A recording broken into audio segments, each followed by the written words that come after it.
Welcome to Break the Rules with Dr. Lauren Lax, a podcast dedicated to quieting the noise in the health, food, and fitness world. Dr. Lauren is a leading nutritionist, therapist, and functional medicine practitioner on a mission to help others thrive in their own lives, mind, body, and soul. And now, your host, Dr. Lauren Lax. Well, hello. Welcome to another edition of the Break the Rules podcast, where we talk about quieting the noise in the health, food, and fitness world. And today, we're talking about stress. And I don't know about you, but just the way of the world as of late has not been conducive to maybe anti-stress always, between news feeds, social media scrolls, just the economy and job realities, et cetera. I know a lot of you listeners are feeling stressed, and that's why we have Stacy Claxton in the house. And Stacy is a transformational coach and integrative health practitioner who helps stuck people find freedom and flow. And her practice blends ancient and modern modalities between Ayurvedic medicine, yoga, breathwork, meditation, somatic work, trauma healing, prenatal and postpartum care, and then EFT or emotional freedom techniques and nutrition. So she has just many tools in her tool belt, and just talking to her, she is a breath of fresh air and peace. So we're going to be talking about just really practical ways of managing stress for one, especially during times such as these, but beyond times such as these, for managing stress that you may feel at different seasons in your life, whether it's stress at your body because it's not cooperating. I know, for example, I was going through mold illness this past year and just feeling very stuck and frustrated in that healing journey. And some of the techniques that Stacey's going to talk with us about today really were super helpful in my own journey of healing. So Stacey, thank you so much for coming on the show today. And if you could just briefly introduce yourself to the audience and give us a little bit of background about your work and where you're coming from. Sure. Thanks for having me, Lauren. It's a delight to be here. So a little bit of background about me. It is quite a circuitous tale about how I got to practicing what I do. Initially, it was driven by necessity and my own personal desire to heal. And I know that's true for many of us. I think like you, Lauren, who are really passionate health practitioners, that our own story really drives our passion and our purpose. And so I felt this deep call to help others heal. So almost a decade ago, I left my office job and set out on this 4-month road trip to inaugurate a self-proclaimed year of studying Ayurvedic medicine. I was so fired up. I was ready to help the masses dive in and reclaim their health. And then a month in, a fluke hiking accident sent me floundering with a broken ankle, derailed my plans. Completely changed the course of that summer and gave me an awful lot of time to contemplate what it really means to set foot on the healing path.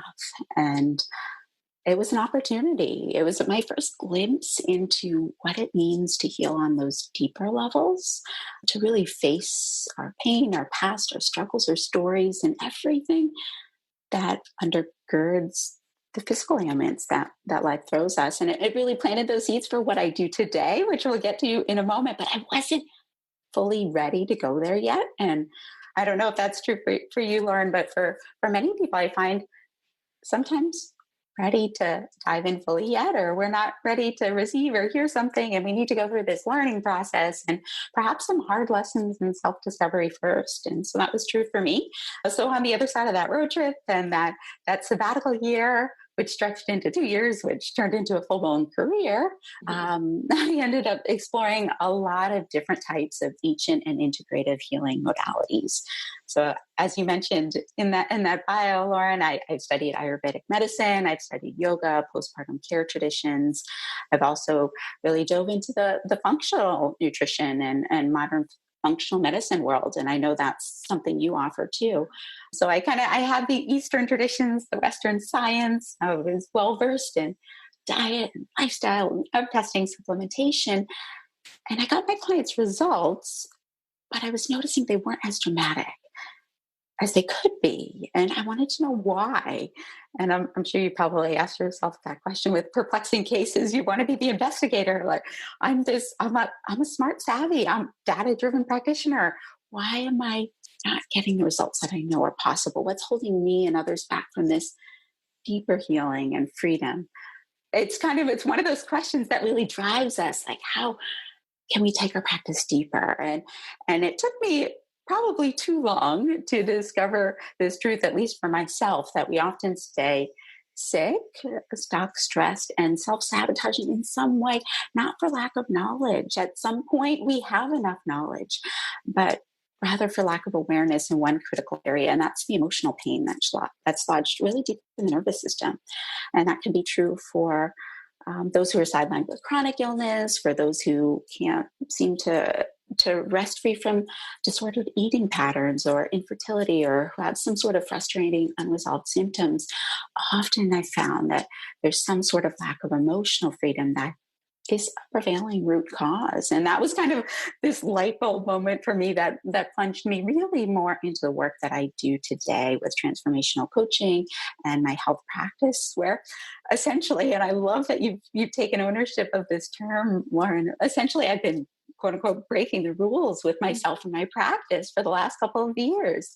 And it's been fantastic rocket fuel for my personal and professional growth, because these days I request fewer lab tests. I create fewer supplement protocols, and I get a lot better results. Mm-hmm. Human beings so capable of self-healing. I know you probably see that too, once given permission and the right combination of tools.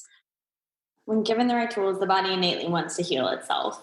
It does. It desperately does. And often what we think as obstacles are actually messages the body's saying, I actually am trying to heal. I am doing the right thing.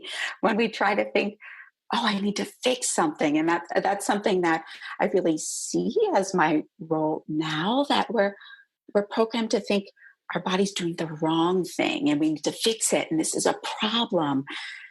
But I encourage my clients to kind of reconceive their problems as opportunities and messages and teachers, and to search for those answers within that they might be seeking outside and everywhere else, because we do have the resources we need to heal. And that's really kind of where the switch has been for me. You ask, how did I get to where I am now? And really where I am now is seeing myself as a guide. I'm more of a guide to that infinitely wise inner guide within my clients, the people who come to my groups. I'm not the teacher, the healer, but I'm more of a lamp, an illuminator, to really light up those obscure places where their inner intelligence is already providing instruction. Their pain is already giving them clues. Their body's already trying to heal. And it's just our job to tune in and see, wow, what's here? How can I seek deeper healing? By listening, validating, acknowledging, and then moving with this wisdom. And it's meaningful. It's life-giving, it's soul satisfying work. And just knowing a little bit about what you do, Lauren, I imagine you can say the same. Oh yes, definitely. And the thing is though, that leading with mindset or looking deeper into ourselves and what's keeping us stuck, like the issues in our tissues, it's kind of abstract and not really sexy marketing, for a person to think okay, I'm struggling with feeling bloated and constipated, my metabolism's super slow, or I'm trying to get unstuck from this eating disorder. So let me just know what steps to take. And I think those were the ceilings I hit in my own recovery journey. I know for many years, whether it was looking to treatment centers, that was going through the motions of following meal plans, going to certain therapies, checking off lists. But at the same time, it was going through the motions. And then in the functional world, we see that kind of, you briefly touched on that with, running another lab test. Here's the supplement that'll help this. And then maybe try this, the AIP diet or the histamine diet or whatever diet it is, to try to help heal something. But we keep just coming up dry. And so kind of break down that, maybe the stop sign, let's stop all this trying to go through the motions and steps. What does that process look like for you with clients to help us all realize and look inside what are the issues in the tissues? Yes. And that's a really important point, because often we are looking for another protocol, another regimen, because it feels easier to follow the steps. And it takes a lot of courage to step out and say, I've gotten to the point where I know the steps, and now let me go deeper. And that's really where certainly having the support to go deeper into the tissues is key, but also it also invites a shift in mindset, perhaps. And there are some ways I want to talk about how to get there. But simply starting this process with a lot of compassion and curiosity is often what we need. It's simply knowing that, okay, there's something more here. Can I get curious? Can I ask questions of myself? Can I press into the fear of what I might find? Because often there is a little bit of uncertainty. What's under there? And then can I embrace this new possibility that there's something out there that I'm not seeing? And often when we approach with the lens of curiosity and the appreciation for how uniquely wired we are, that we all have slightly different stories, slightly different needs, and that we can show up for ourselves from that place of compassion, that really opens up the door for deeper healing. But that said, there's a lot that's potentially keeping us stuck in kind of that old pattern of, let me reach outside, let me follow the steps. And usually what I see, and which is why I do the work that I do now, is that lack of freedom often stems from two things. It really stems from a stress response in the body, and it stems from underlying trauma. And both of those are very interrelated because we're talking about the nervous system. And so what I see is often this freedom is possible, but there's this programming on the subconscious level in the nervous system, in the body, that's keeping us kind of on this same hamster wheel type pattern. And I know you've got a savvy audience, Lauren, so I'm not going to talk too much about the stress response, but this is really pertinent to what we're going to talk about in relation to EFT, which is a way to tap into emotional freedom. But essentially, the brain has this built-in alarm system called the amygdala, and it sounds when we sense danger. And this danger could be real, it could be perceived, it could be something, a psychological stressor like a deadline or an argument, or it could be physical danger. And we kind of know this, that we're programmed to respond to stressful situations. And so deep in the body, this starts to wreak havoc if it becomes too automatic. Over time, our systems, our non-essential functions in the body, the digestive issues, the reproductive issues, hormone imbalance, even lack of creativity or just feeling stuck in life stem from this down regulation of non-essential functions, because our body's adapted to all of this stress.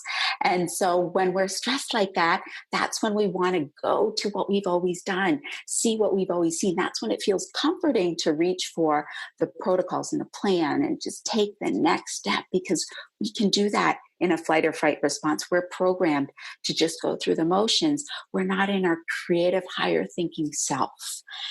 And as a result, we kind of get blocked to new ideas and new inspiration. We repeat the same pre-programmed behavior.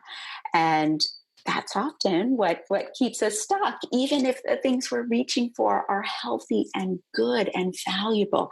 Because all those, the diet plans and the lifestyle strategies can be helpful at the right time and in the right way.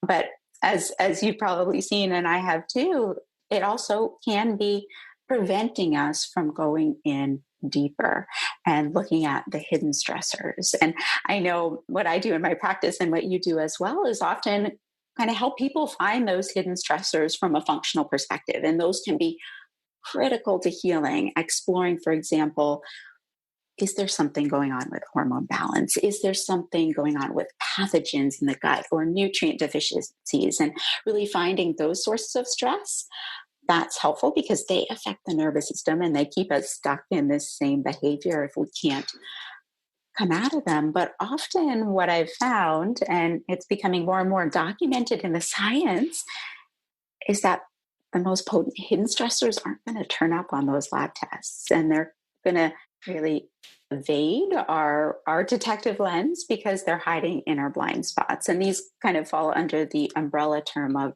trauma, which these days, especially in my work, I feel like we can't really have this conversation about whole person wellness and getting unstuck and finding full freedom without talking about trauma.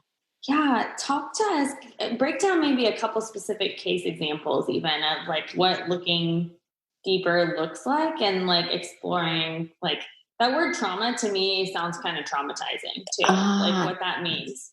Yes, great place to start then. Let's start with the word so that it simply is something that's actually helpful rather than traumatizing in and of itself. Because trauma, if we just look at the word, simply means an injury or a wound. Often in this space, we're talking more about a mental or an emotional wound that remains after any physical injury has healed. And it's actually quite simple. From the body's perspective, trauma is the residue of any experience that's not fully processed at the time it happens. So it overwhelms the nervous system, often because it's too much, it's too fast, it's too soon. We simply can't take it all in. We can't digest it, assimilate it, comprehend it, integrate it. And so it's not necessarily what happens to us, not necessarily specific events, but what happens inside of us that we don't know how to handle it fully. So it alters the way we remember and react to that kind of experience now. Essentially, it leaves this body imprint, it leaves this wound or this injury in the mental emotional body so that we keep replaying or reenacting the initial trauma in some sort of wise attempt to resolve it. Essentially, the body's trying to resolve, it's trying to complete some action that it wasn't able to digest at the time. And so when we look at it in this light, it can be small little traumas. All of us experience these instances in our life that we're not able to fully process. And the idea then is that it's not this huge thing, but actually something that we can then gain control of by allowing ourselves dropping into a healthy space where we can bring to light those things the body's holding on to because it couldn't understand, digest, or assimilate, and give ourselves space to then come to resolution, to bring that trauma to completion, to understand why it was created in the first place, why the body couldn't handle it. And when we do that, when we are able to shed light on it, healing is possible. And trauma isn't something that's daunting at that point, although it can be for a while. When we have the right tools, we have the right safe space, we have the right opportunity and invitation and permission to explore it, then it can be actually one of the biggest catalysts to healing and growth. And so what I found, especially working with trauma, is that it's created this foundational reality about who we are, about, what's safe and what we deserve, what it's okay to have, how healthy we can be, what kind of success and relationships and care we're allowed to experience and receive. And it feels really fixed when we're stuck in it, when we're trapped in that stress response in the nervous system. It feels so fixed. We feel unsafe and powerless and alone in our pain. But when we can acknowledge, express, work through it, and allow it to change us, that's when, like I said, trauma can become that potent catalyst for the next version of ourselves and our deeper healing. Yeah. So hopefully that helps tease apart trauma a little bit so that it feels a little more accessible and not so daunting. Yeah, and maybe you have some specific examples. So something that comes to mind for me is like when my eating disorder was like the catalyst for that was a little girl in the playground at age 10 telling me like she felt she was fat, asked me what I weighed. I was 10 pounds heavier than her. So it was very like ashamed to tell her. This was like the most popular girl. And so I went home from school that day and just decided I was going to lose 10 pounds. Had no idea what eating disorder or dieting really was. I just wanted to like get to that end goal so I could be like thin and pretty like her. And like that was a quote unquote trauma that wasn't really just went under the rug and never processed from that day forward. And yet it was a catalyst for this like disordered eating pattern of like me going through these motions of like restrictive eating over exercising, etc., that like no one else like, understood. My parents were like, why is this happening? And then it wasn't until like years later of really like kind of backtracking of like what was a catalyst through that trauma and working through that and still working through that up until I was 23, 24, and just realizing like my biggest issue is like not feeling like good enough. And so until I began to feel like I was more than enough, and that was through greatly my faith, was something that was really helpful for me, finding that and just value my purpose, really mission driven life, that I began to be able to separate from that trauma or that like need to be enough. And I would love to know like what kind of like are some examples of traumas that you've seen in your work, or that many people may experience and really kind of not really recognize that to have been a trauma or something that's keeping them stuck. Yes, that's a fantastic question and a perfect example of how something that happens to us as children, and in your case at 10 years old, literally changed the entire trajectory of your life, how you thought about yourself, and the behaviors that you then implemented. And so that's a perfect example and something I see often.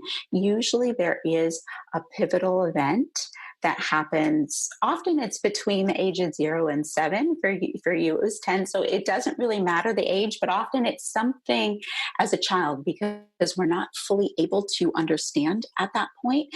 And what happens is we hear something or we experience something, and essentially we make a vow. We make this subconscious vow. And for you, it was, oh, I need to lose 10 pounds. And that became your mindset. And often there's something that's even pre-verbal, and we make a pre-verbal vow. And so an example might be there's a lot of traumatic events that happen to us through even before birth, kind of womb type experiences, but certainly in the early days, infancy, and really early childhood. And so, for example, if someone didn't get enough nourishment at that point, or they were too slow in eating, and there was always this sense of, I need to hurry up and over satiate, or I'm not getting my mom's attention as a child. I need to find other ways to connect with her. I need to find other ways to soothe myself. And so they go to food. And so that can spiral into, oh, I don't feel attached. I don't feel connected. I don't feel safe as an infant, which are the primal needs of every human being. But I can feel that way if I eat something, if I have something in my mouth. And so that can lead to other kind of subconscious disordered eating type behaviors that later in life just become automatic, and we're on autopilot and don't know why we do it. But there's a very specific trauma. And so sometimes, as in your example, that trauma is remembered. It was a specific incident where you made a subconscious vow that shaped the foundational reality in your mindset from that point forward. For others, it's really pre-verbal, something that they learned from infancy and early childhood, usually around how do I attach to someone? What is it like to receive love? And ways that I'm not enough, I'm not good enough, I'm not seen, I'm not heard. And we internalize that sense of, oh, I am not enough. My voice doesn't matter because I was told to be quiet as a child, or my opinion was shut down, or my behavior, my spontaneity, my curiosity was curbed. And usually there's a specific incident. And what I do as a practitioner, especially working with the subconscious and using tools like emotional freedom techniques, is help people land on that trauma, work through the initial experience. So like in your case, work through that playground experience. And then as you dive fully into how you felt then, you start to come to those deeper truths. So for you, you realized, oh, there was a lack of worthiness there. And so we dive into the deeper, more foundational cause of why you were susceptible to having that experience become traumatic rather than something you were able to just work through, brush aside, and move on from. Well said, and just that it can go very easily unaddressed. So let's kind of talk like about working through things in our past and just bringing that awareness. Like knowledge is power, but sometimes it's really hard to like process that on our own, or like just to think And I know you use and some certain techniques in your practice that goes beyond just like, I call it talk therapy or couch therapy, but really helping people tap in to some of that just release of that trauma and understanding and awareness. Talk to us a little bit about what that looks like.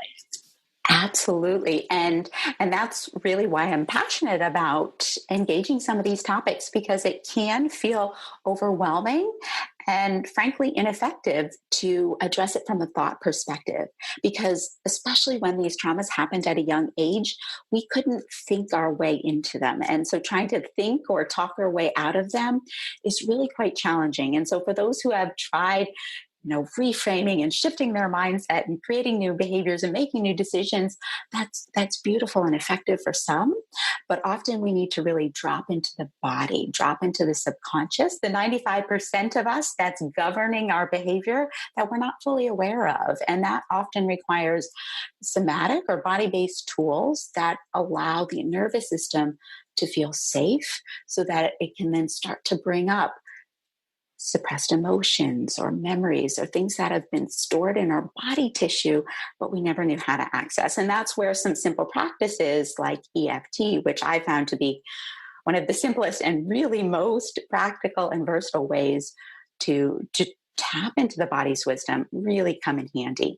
And what's most empowering about these tools, something like EFT, but certainly other ones, is that they allow you to take your own self-healing into your own hands. And again, that speaks to my core message as a practitioner, that you have the healer and the guide within. And it's simply a matter of learning to listen to your body and your mind and your spirit and to tune into that. And this practice quite literally allows you to do that.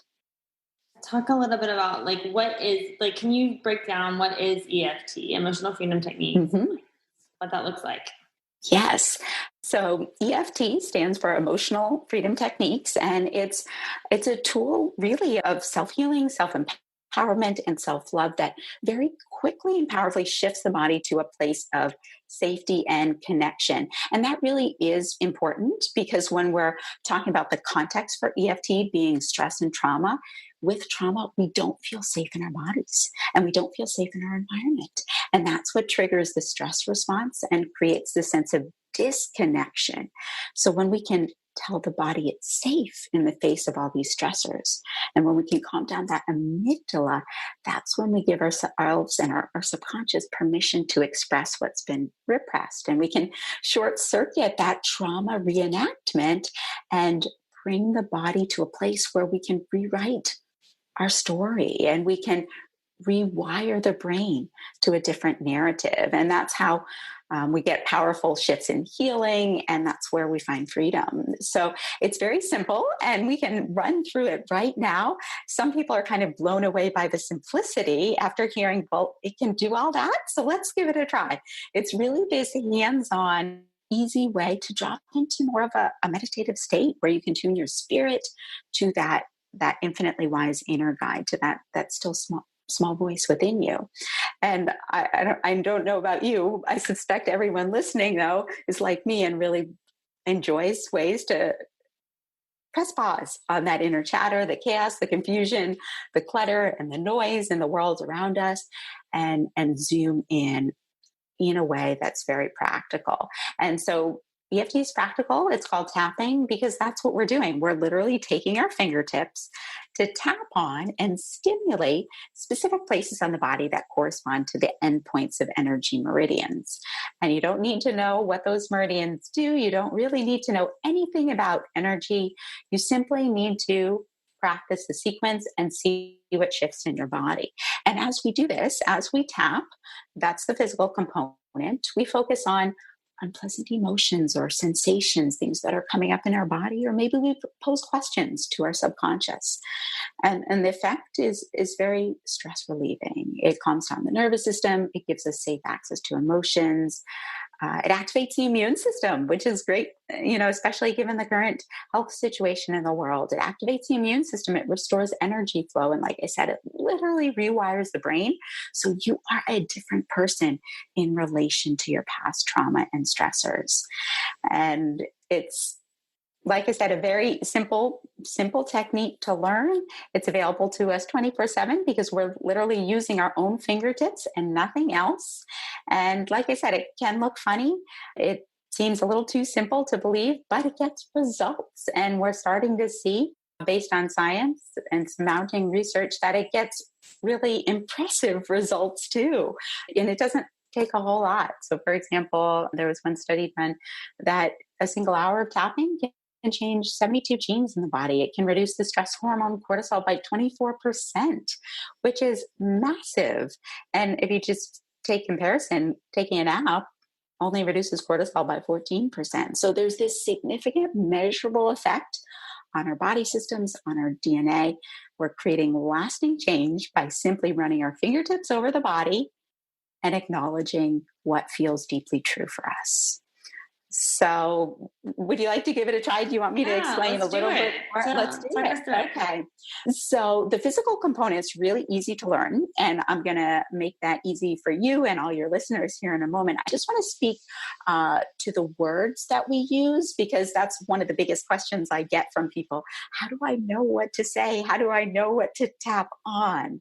And really, it's simply your felt experience. So as you tap, start with words, feelings, sensations, emotions, whatever's true for you in your body right now, especially stuff that feels heavy, things that are weighing on you. Pain, hurt, harsh words, destructive beliefs, patterns that you have, distressing memories, unpleasant physical sensations, even chronic diagnoses. Whatever it is, honor what's true for you now, no matter how uncomfortable it feels. And then express an openness to change. And then you might shift into rounds of tapping where you voice some new insights that you have, or emotions, or thoughts or behaviors that you want into your life. But I never encourage people to force themselves there. The goal is not to force a certain outcome in this process. The goal is really to voice and express your full human experience, because every emotion, every sensation, every pain and tension, everything we feel, all serve a purpose. It all clues us into what's going on in our body. And when we give voice to it, all those unpleasant thoughts and feelings and suppressed fears and anxieties, and when we acknowledge and validate them, that's when they begin to feel lighter and they begin to feel less true. And that's when we can experience true freedom. And so I always preface it with that, because I get the question right out of the gate, well, why are we tapping on all this quote unquote negative stuff?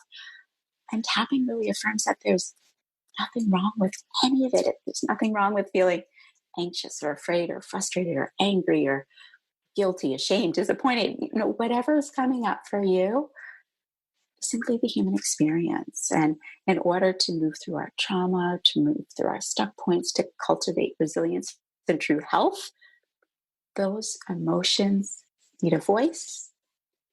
We need to give ourselves permission to move through them, and then we no longer stay stuck. So I'll show us how to do that. But I thought I'd add that in the beginning, since it's such a common question. Definitely. Okay, so we're going to run through the sequence of points, and I'm going to cue them verbally. But I would like your audience to know that I do have a free handout that they can get immediate access to the tapping points. Mm-hmm. And I don't know if you want me to give that now. Yeah, and we'll definitely share with us. Sure. So if you're at a place where you can go to Souls in Synergy, SOULSINSYNERGY.com/EFT-reference, you can get immediate access to the tapping points. So for those who are listening and want to tap along with a visual aid, that's accessible. I know, Lauren, you'll probably put it in the show notes. Yeah, it'll definitely be in the show notes. Yeah, but don't worry if you're not at a place to grab it now. I can guide us through the sequence, and it's perfectly fine if you're just listening. And for those who might be listening and are kind of distracted, we're kind of moving into a little bit of a practical experience. So you might want to come back to this segment and practice when you're less distracted. But for the time being, wherever you are, pick one hand. You don't have to alternate sides or use both hands. So whatever hand you're comfortable with, and you're going to take 3 or 4 fingers and apply firm pressure with the fingertips, not the fingernails, And what we're going to do is tap several times on each point and then move on to the next point. And the sequence is always the same. So once you learn it, it happens by rote in the background. And I will acknowledge for those listening who are familiar with EFT already, there are a number of different variations out there. So your sequence might be slightly different, and that's absolutely fine. It's a very fluid, forgiving process. It works regardless of whether you believe in it, and it works even if your sequence is different.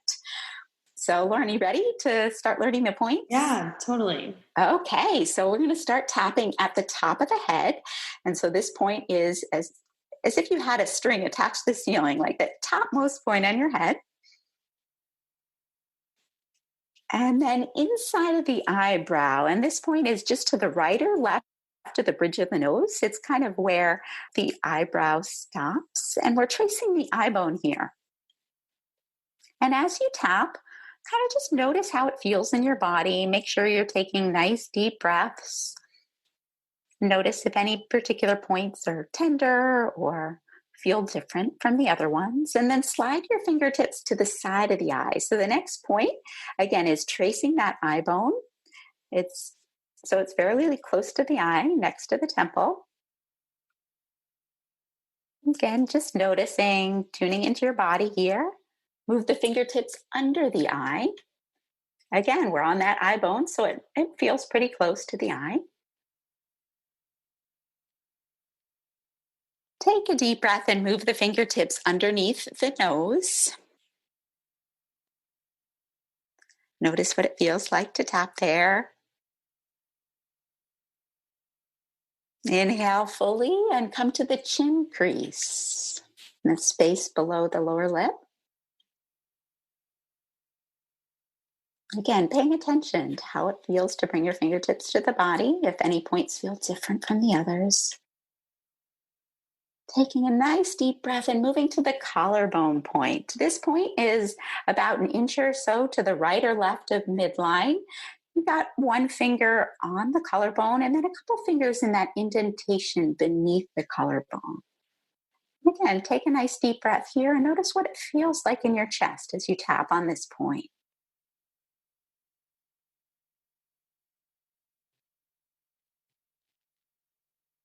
And then the next point is under the arm on the side of the body. And this point is about a hand width or about 4 inches underneath the armpit. So we're going to tap there. And again, just pay attention. How does it feel? Do you notice any tenderness in any of these points? Be in your body as you tap.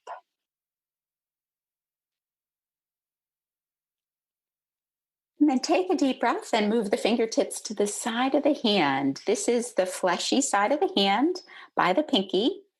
Tap there a few times.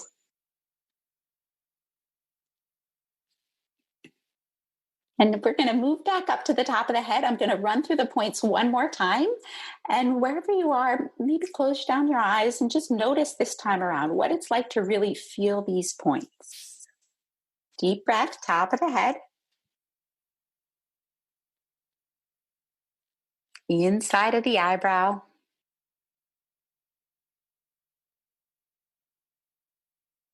Side of the eye.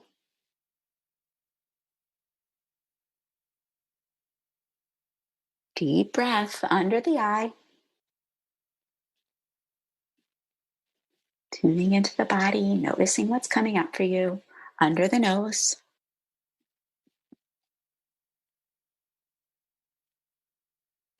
Increase.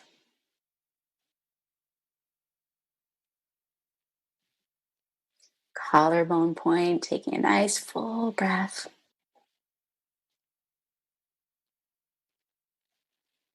Under the arm.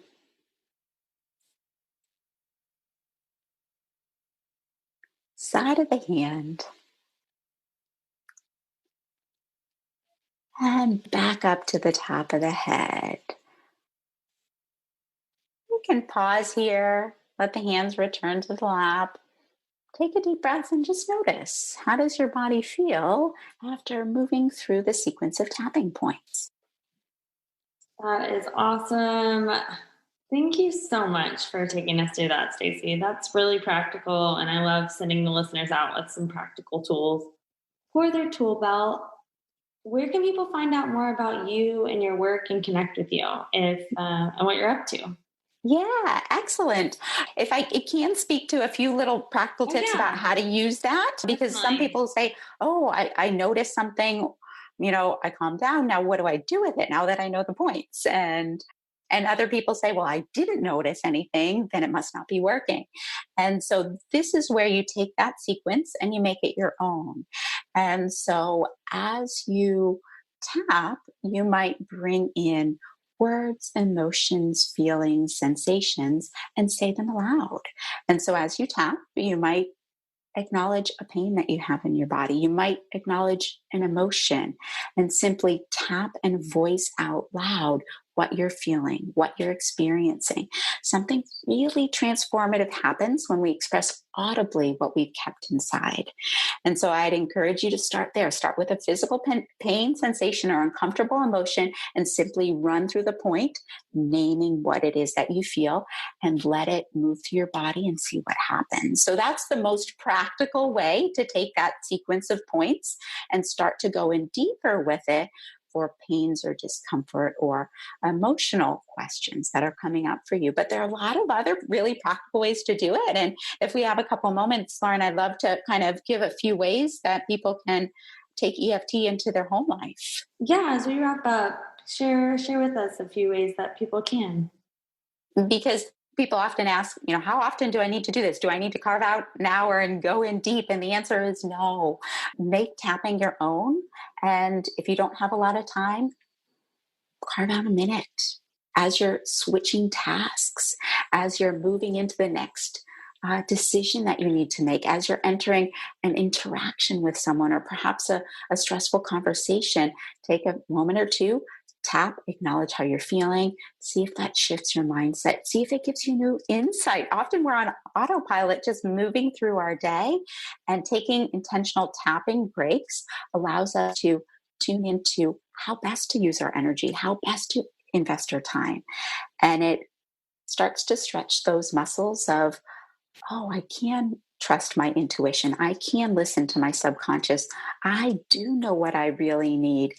And it shifts kind of this mindset from autopilot to real proaction and taking ownership, literally taking our health and well-being, our time, our energy into our own hands.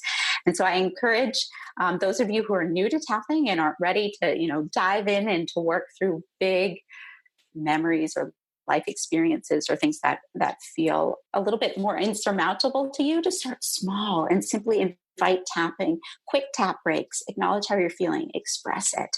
And you don't need to go through the whole sequence either. Sometimes, I encourage my clients and groups, if you're out in public, you're with other people, you start feeling more anxious, more stressed, pick one hand, perhaps a discrete point on the hand. You can tap on the side of the hand like we did, or maybe even just kind of massage the collarbone point. You can pick a simple place on the body, come back to a deep breath, come back to the fingertips, and notice, acknowledge how you're feeling. And often that breath, that little breath, that moment, the pause, the acknowledgement is enough to shift the energy into a space of empowerment where you know what action to take and you feel less stressed and disempowered in the face of whatever's producing anxiety. So there are lots of ways to bring tapping practically into your life. I'm sure we could talk about plenty more of them, but that gives your listeners just a few quick tips to start making this practice their own. Well, thank you so much, Stacy. Like, seriously, I love practical tips and just things that people, we don't just talk about it, but they can go out there and break their own rules in their life. And everyone, check out soulinsynergy.com to find out more about Stacy and her work. I'll definitely be putting links in the show notes for the reference materials. So, Stacy, thanks again so much. Yeah, and I do want to speak to your prior question about where people can find me and what I'm up to and how to kind of take this deeper. So yeah, the first step would be download that free handout, make sure you're tapping on your own. And that's really kind of where the self-empowerment comes. But certainly for those who want to take it deeper, there's something that I have continued to be amazed by even after years as a health practitioner and a coach. And that's group tapping, actually tapping with other people. And it blows my mind every time. And so I do have an online community called Freedom and Flow, where we come together every week to tap as a global community, as a group, on our fears, our stressors, our anxieties in real time.